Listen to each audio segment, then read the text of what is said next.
and communicative dancing.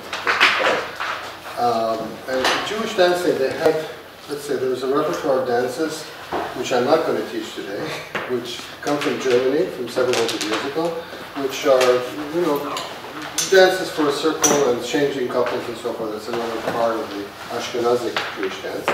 But what we called in Yiddish a dancer, was somebody who could dance solo. And when other people were doing a circle dance of some kind, the better dancer would get in the circle and would just dance. And there might be, you know, and if it's a women's circle, a woman could do the solo dance. Sometimes two women would dance, sometimes two men would dance, and it would change. You know, the better dancers, the dancers, would be able to dance with each other and communicate. And what I actually did now was actually two different kinds of dance. One I would call skocznia, which is which is from a Slavic word meaning to jump, skakać.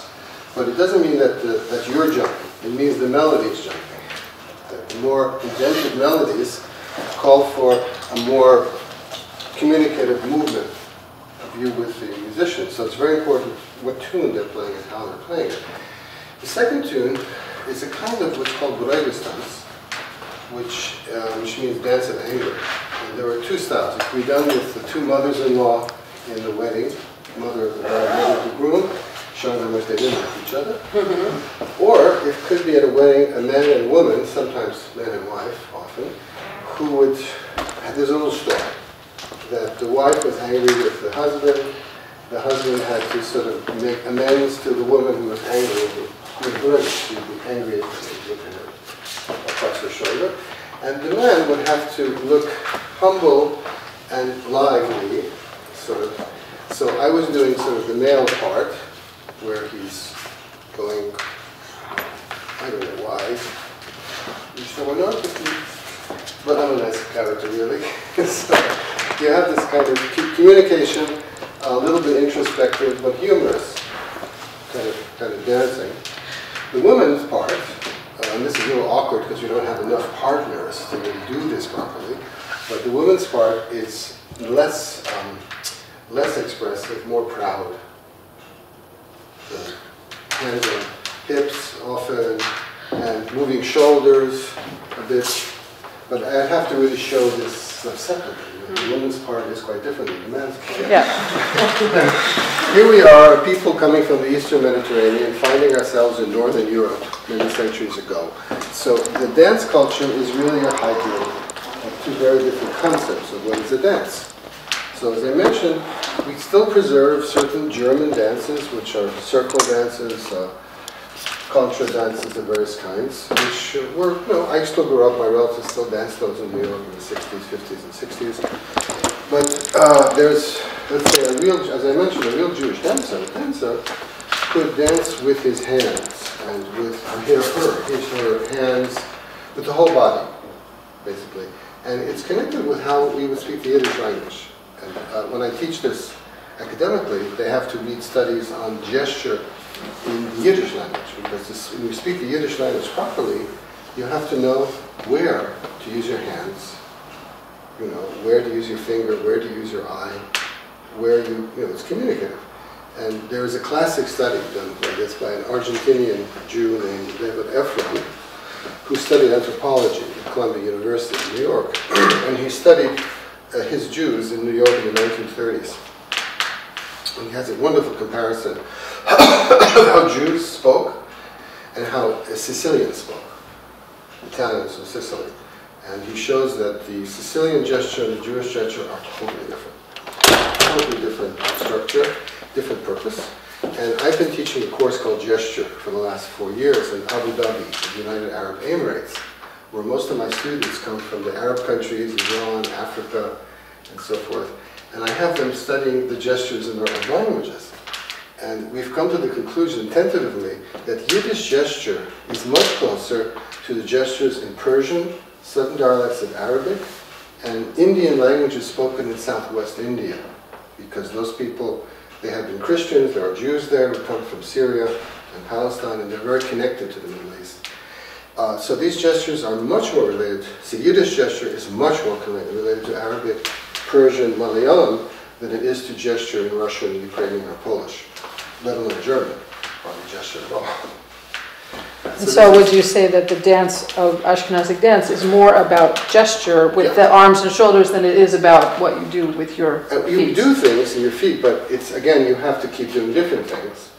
And I do some things. It's not about, in Spanish you'd say, but in flamenco you have pasos and brazos, right, when you study flamenco. And we have some pasos, some steps, but it's more about brazos. And I've used, in fact, videos of flamenco pedagogy, where they separate the rhythm of pasos. And you saw at one point I was stamping. You can do that. A man can do that. Not a woman. A man can do that. And you have different varieties of the beat, where I stamp, upbeat, downbeat, and so forth. But in the real Jewish dancing, that doesn't become a repetitive pattern. It doesn't build on the rhythm. It's not like flamenco, you have wonderful patterns that really are based on the rhythm. We don't do that. We don't do that. We're always in a dialogue with the melody, not with the rhythm. Okay? So when we have dances based on the rhythm, they're usually coming from the Romanian culture, Moldavian Romanian, which actually Jews like. And so it happens, my father was from Moldova, so I learned those dances, and the Jews did them in our own way, but a Romanian singer would understand, yeah, this is based on certain well-known Moldavian dances, there's no question. And those were kept kind of as a separate category. But with the little time we have, I'm going to show you a bit about gesture. So, I started off with what I call skoczna. It's a very, very beautiful, rather introverted melody, which has 3 sections. Why don't we play the section?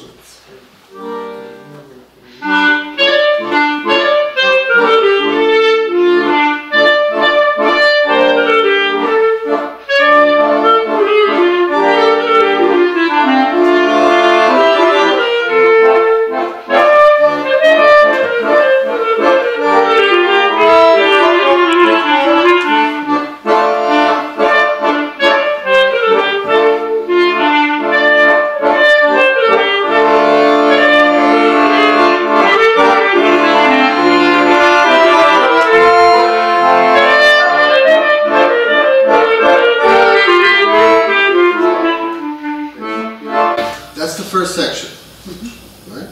There's actually a lot going on in that section. And this is just the first section. It's starting with this leap.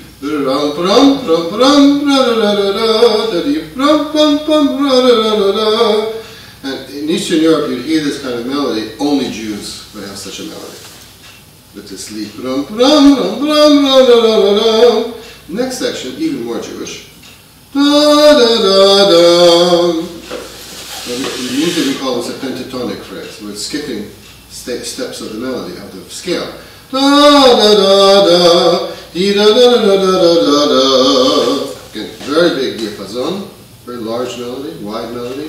Ram pam ba da da da da dee. Again, going up very broadly, and then at the closing cadence. Da da da da dee da da da da da dee da da da da dee da da da. So it's one section of the tune. In other cultures, this section would be the whole melody. It would be plenty of materials going on in this one section. But this tune doesn't stop there. Right? So let's go to the second section.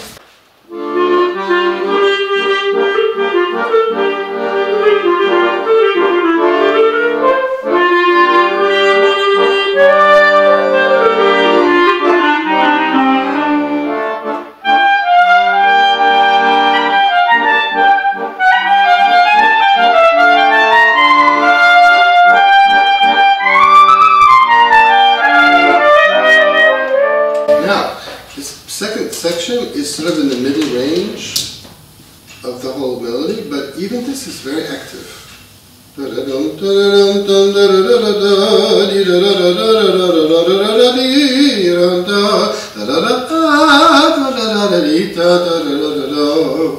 Compared to the first section, it's much simpler.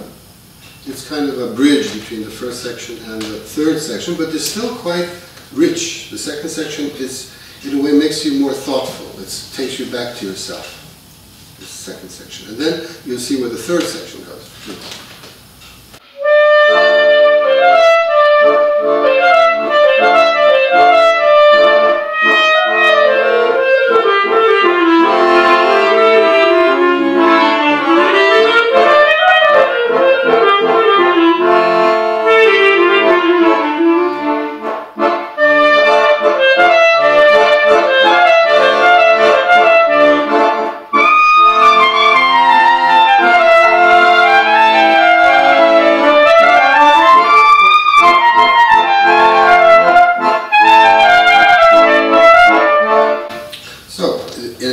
The third section, of course, is the culmination of the first two, but it's rising.